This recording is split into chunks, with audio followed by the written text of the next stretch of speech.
She examined carefully all the little things on my table, looked at the photographs, sniffed at the bottles, peeled the old stamps off the envelopes, saying she wanted them for something. "Please collect old stamps for me," she said, making a grave face. "Please do." Then she found a nut in the window, noisily cracked it, and ate it. "Why don't you stick little labels on the backs of your books?" she asked, taking a look at the bookcase. "What for?" "Oh, so that each book should have its number. And where am I to put my books?" "Uwe, got books too, you know." "What books have you got?" I asked. Sasha raised her eyebrows, thought a moment, and said, "All sorts." And if it had entered my head to ask her what thoughts, what convictions, what aims she had, she would no doubt have raised her eyebrows, thought a minute, and have said in the same way, "All sorts." Later I saw Sasha home and left her house regularly, officially engaged, and was so reckoned till our wedding.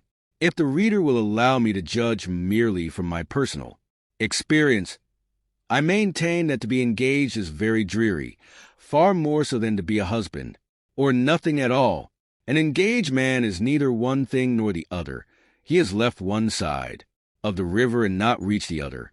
He is not married, and yet he can't be said to be a bachelor, but is in something not unlike the condition of the porter whom I have mentioned above. Every day, as soon as I had a free moment, I hastened to my fiancée. As I went, I usually bore within me a multitude of hopes, desires, intentions, suggestions, phrases. I always fancied that as soon as the maid opened the door I should, from feeling oppressed and stifled, plunge at once up to my neck into a sea of refreshing happiness. But it always turned out otherwise. In fact, every time I went to see my fiancée, I found all her family and other members of the household busy over the silly trousseau. And by the way, they were hard at work sewing for 2 months, and then they had less than 100 rubles worth of things. There was a smell of irons, candle grease, and fumes.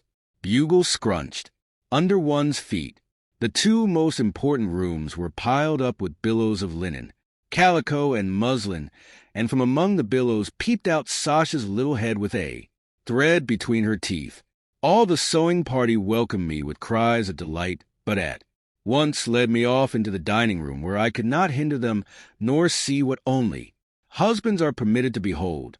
In spite of my feelings, I had to sit in the dining room and converse with Pimenovna, one of the poor relations. Sasha, looking worried and excited, kept running by me with a thimble, a skein of wool, or some other boring object. Wait, I shan't be a minute," she would say when I raised imploring eyes to her. "Only fancy that wretch Stepanida has spoilt the bodice of the barège dress." And after waiting in vain for this grace, I lost my temper, went out of the house, and walked about the streets in the company of the new cane I had bought. Or I would want to go for a walk or a drive with my fiancée, would go round and find her already standing in the hall with her mother, dressed to go out and playing with her parasol. "Oh, we are going to the arcade," she would say. "We have got to buy some more cashmere and change the hat. My outing is knocked on the head. I join the ladies and go with them to the arcade. It is revoltingly dull to listen to women shopping, haggling, and trying to outdo the sharp shopmen.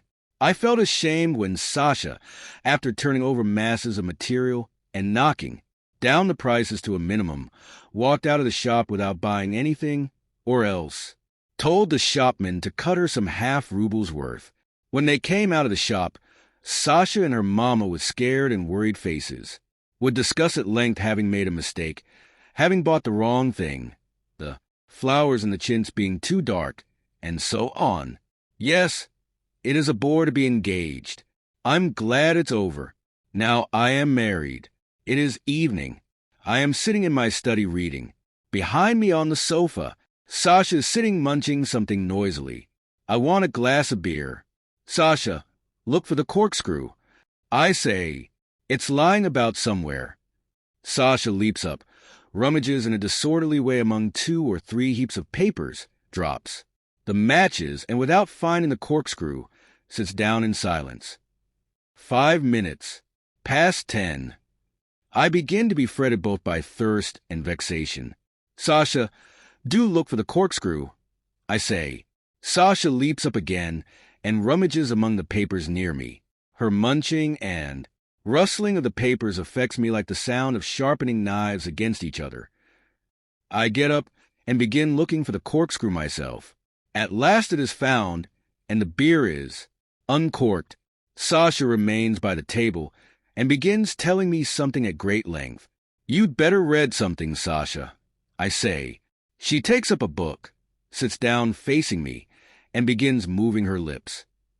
I look at her, little forehead, moving lips, and sink into thought. She is getting on for 20.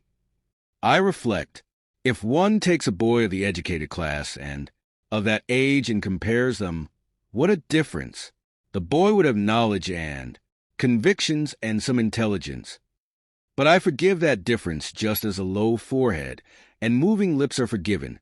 I remember in my old Lovelace days, I have cast off women for a stain on their stockings, or for one foolish word, or for not cleaning their teeth, and now I forgive everything. The munching, the muddling about after the corkscrew, the slovenliness, the long talking, about nothing that matters.